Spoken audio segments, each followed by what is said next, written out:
gejala perdarahannya sekali itu mungkin ada hemoroid yang stadium 1 biasanya. Itu perdarahannya hanya sekali, kemudian akan hilang. Tapi ada juga yang perdarahan berulang-ulang.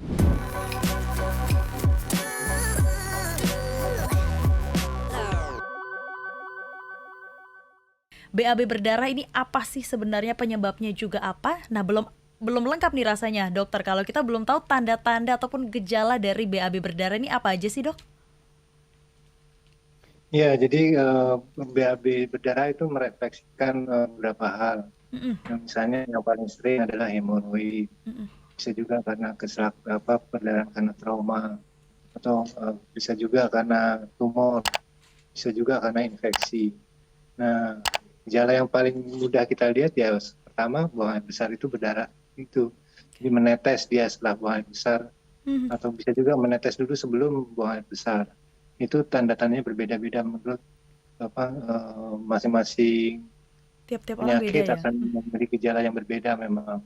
Tapi karena perbedaan itu memang tidak khas. Jadi bukan berarti hemoroid adalah buang air besarnya didahului dengan perdarahan, Mhm. atau bukan berarti bahwa hemoroid akan selalu diikuti buang air besarnya berdarah itu setelah buang air besar. Jadi belum tentu seperti itu. Mhm.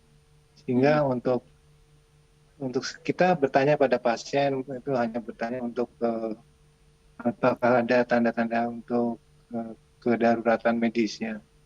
Sebab kalau tidak ada kedaruratan medis, tentunya kita akan melanjutkan untuk pemeriksaan selanjutnya, untuk yang lebih ekstensif, yang intensif maksud saya, yaitu dengan endoskopi atau lebih dikenal dengan kolonoskopi. Oke. Nah, untuk ini dokter nanti akan lebih menguasai dibanding saya.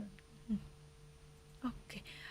Dokter Adito Monis, saya penasaran kalau misalnya seseorang itu menderita BAB berdarah, ini biasanya jangka waktunya berapa lama sih, Dok? Apakah ketika buang air besar sekali itu berdarah, kemudian besoknya ketika buang air besar lagi tidak berdarah, atau sebenarnya ini ada waktunya sendiri, bahkan bisa seminggu atau berapa hari saja? Ya, bermacam-macam, Mbak Sesa. Mhm. Kalau gejala perdarahannya sekali itu mungkin ada hemoroid yang stadium 1 biasanya. Itu perdarahannya hanya sekali, kemudian akan hilang. Tapi ada juga yang perdarahan berulang-ulang. Itu pada hemoroid yang stadium lanjut, misalnya stadium 3, darahnya berulang-ulang. Atau penyakit yang lebih berat lagi, yaitu adalah misalnya ada tumor di usus besar atau di daerah rektum, itu daerah yang kurang lebih 15 cm dari anus. Itu akan ada tumor, bila ada tumor di situ akan mengalami perdarahan yang berulang-ulang. Mhm. Mungkin frekuensi tidak sering, tapi Mhm. jangka lama perdarahannya cukup panjang, Ya. misalnya seminggu sekali, 2 kali, tapi sudah 2 bulan, 3 bulan. Nah itu dia maksud saya. Mungkin frekuensinya nggak sering, tapi jangka waktu Oh, perdarahannya udah banyak, iya, udah iya. lama. Iya, kadang-kadang kita menganggap remeh itu hal-hal semacam itu.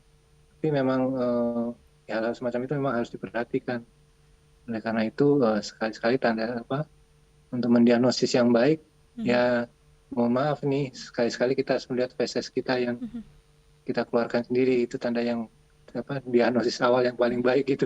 Penanganan Memang dini kurang yang bisa dilakukan ya, Dok ya? ya, bukan pemandangan yang menarik, tapi Ya. seperti itulah caranya untuk evaluasi yang lebih dini.